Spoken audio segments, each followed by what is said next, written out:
So I grew up on a farm and ranch up in Blaine County, up town of Chinook up there, and ran cattle. We did hay ground, did a little farming. So in 1985, when that all slowed down, I moved to Great Falls, went to work for the ambulance service, which was BISAC ambulance service back then, and worked there for a few years until I went to work for Mercy Flight in 1988. And I worked the emergency room and flight for several years up until we started another ambulance service in Great Falls. That was Blue Star Ambulance. And I co-owned that for a number of years.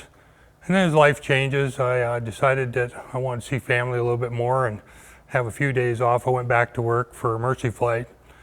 That time I worked there for almost 5 years, I guess, till I decided to go back to college.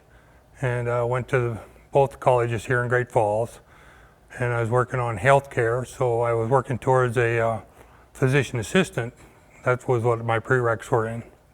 But as life goes, I ended up years later with a nursing degree. So I ended up working in the emergency room as both a paramedic and a nurse for a number of years. The last time I worked as an ER nurse was June of 2020. So I worked through those first months of COVID. Political experience, we've run small business, like I said, I co-own the ambulance service. We run a wildland fire company out of Cascade, have done that for a lot of years. So I've got a lot of experience, in the healthcare field and in wildland fire. Forest management side is very huge, something I'm really passionate about. We just need more field work. These catastrophic wildfires they impact Montana in a big way.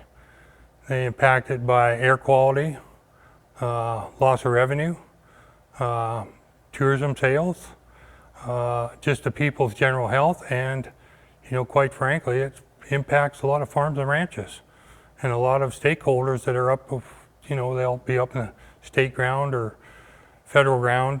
You have patches and homes up in there. So the urban interface, is huge in Montana. It's also driving insurance rates astronomically high. Those are all things that basically got me involved in the political side of things. And as you know, the more you get educated on many items, you find out that there's a lot of issues out there that you've really got to be working on and working with. So the last I've ran in 2020, so I did in 21, I went through that session, the 67th legislative session, and then re-elected again for the 68th legislative session. In the 68th legislative session, I was on 4 committees: natural resources, local government, business and labor, and legislative administration. I was vice chair of natural resources and also a majority whip. So I had a plate full. So this session, should I get reelected, I'll be back in on a lot of those same committees. It takes a lot of time to build that institutional knowledge that goes along with how the legislature works and how to proactively get things accomplished. So we'll be working on stuff moving forward. I'll probably run for majority whip again. And a whip is not what some people think it is. A whip is a liaison position between the body and leadership. It's not where you're trying to bend people's will, like that's what I think a lot of people, they relate that to, but it's more of a knowledge base and understanding how a process works. Okay. Well, Steve, so running for re-election, tell me what compelled you to run for re-election, because obviously you sound like you're very, very busy and could be working all the time without the added burden of legislation. And right, Tim, you're correct. Why do people run? People run for a multitude of reasons, and the reason that I basically run is because I feel the need to and the passion for it, because the reason the country's in the shape it's in is because for too long we've left our decision making up to somebody else, and we've turned our back on education in government, education, how things are done, and We need people with common sense values and conservative values to actually pull that off and get it done. You look at other countries where the will of the people was given over to the political elite, if you want to call them, and they're not always looking out for the best interest of the people that they serve. Many times they're not. So you have to be able to talk to people, understand what's going on. You have to be able to learn from people. I don't know of anybody that's got the market cornered on great ideas. But you have to be able to listen and work together. And that's what I found of value in the legislature here in Montana, that there's a lot of collaboration, a lot of working together for the common good, not just the self-interest. Okay. Well, you mentioned the forest management, some of those issues Yes. you're very passionate about. Mhm. What are some of the other issues that you feel are of importance to this upcoming legislature? This upcoming legislature, we're going to see a lot on healthcare, I believe, and working in healthcare a long time. Medicaid expansion will be coming, and it'll be up for renewal. We've got probably 10% of the people in Montana on Medicaid because they can't afford health insurance. We're going to have to take a hard look at that. But we have to remember, it's not just Montana. The federal government has a big play in healthcare and what's going on. So it depends upon, what the leadership is after the election, on what direction they're going to take, is how I believe state legislators will have to look at and make that determination. What direction are we going to go? I know that I personally like smaller healthcare settings. That's where I worked 13 winters in a critical access hospital, where it's more patient-centered and staff-centered than it was about corporate money. Corporate money we've had a lot of good advances in healthcare, but at the same time, there's a lot of dollars going out, and healthcare is very expensive. There's not one golden answer that's going to solve the problem. It's like any of these topics that we talk about. If there was an easy solution, we would have had a consensus and had it done. But there's not. There's usually way more complexity to it, and when you look at the legislature and how it operates, you got proponents and opponents for a reason. It's so you don't pass legislation, or you try not to, that's going to have a lot of unintended consequences. Because when there are unintended consequences passed by the legislature, the next session, there's a cleanup bill to try and fix what went wrong the first time. And it may not be, maybe not all the information was presented. Maybe not all the information was understood. Well, I know that another topic on the mind of a lot of people is property taxes, rising property taxes. What are your thoughts on providing property tax relief while still maintaining the services that people need? That's going to be very tough, Tim, because when we look at the property tax issue, when we had an influx of population to Montana, during 20 and 21 there, a lot of that was driven by COVID, a lot of it was driven by too much oversight by state governments, perhaps. I've talked to people who moved here from states like California. The overburdening regulations and the taxes just drove them out. They couldn't afford it. Well, the problem is they came here, they had a lot of money from the property that they sold, were able to buy and afford to drive the price up, trying to buy a home, and that drove the revenues up for the homes. Not so much the revenue, the value, the taxable value, because our property increased so dramatically. So if your property that you owned 40 years ago is now doubled or tripled in its value, and then when the DOR comes in and they assess that value at today's inflated rate, your taxes are going to go up. When we look at the tax structure for the counties, I've worked with MACO quite a little, Montana Association of Counties, and I've just had to visit with our sheriff just recently on some of the issues, shortfalls.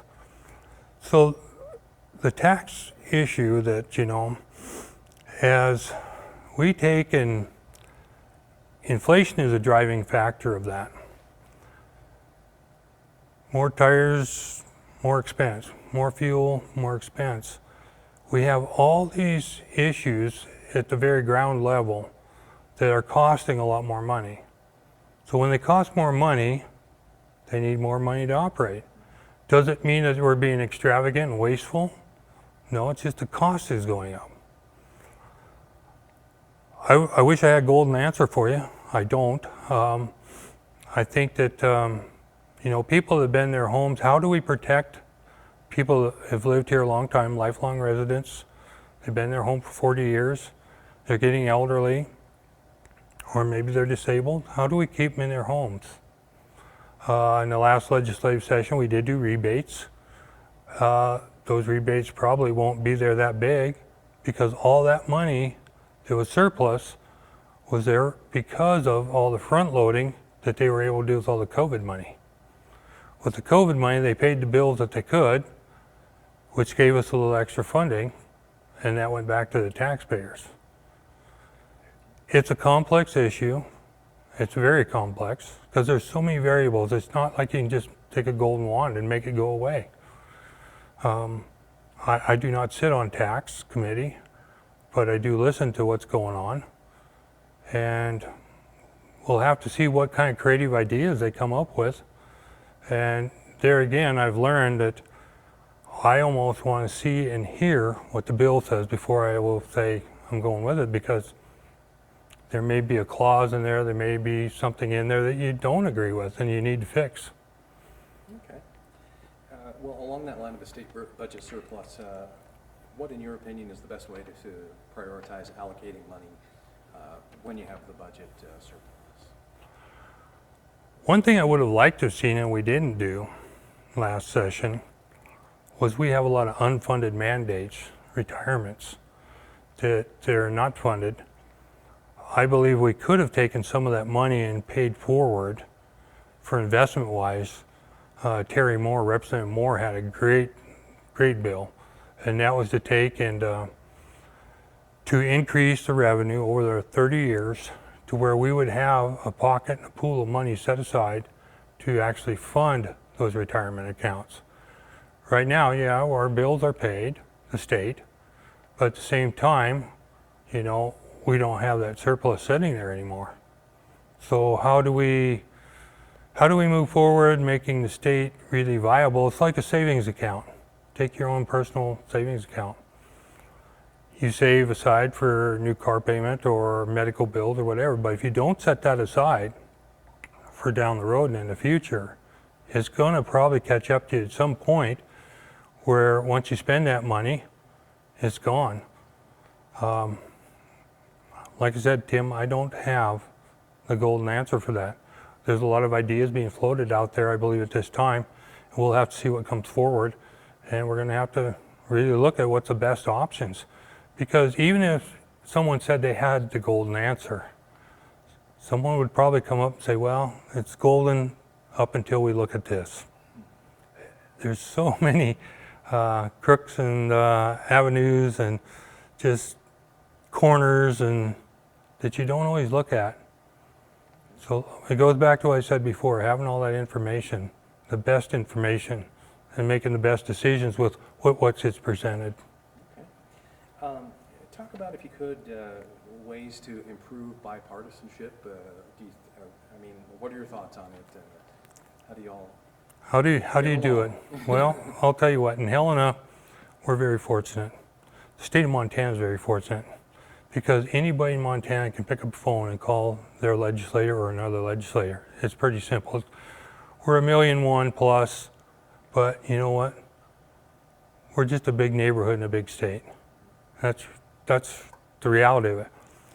I've worked with some of my Democrat colleagues who I really get along with, and we've had a lot of fun together on certain things, line items. I've had a couple of them actually put an amendment on a bill that I said, this is great, thank you. Like I said, when you sit in a room full of people, if you're sitting in a room full of like-minded people all high-fiving yourself, you're not learning anything. But if you sit in a room full of people that don't always agree, you're going to come out of there with one of two things. You're either going to learn something, or it's going to reinforce what you already know to be true.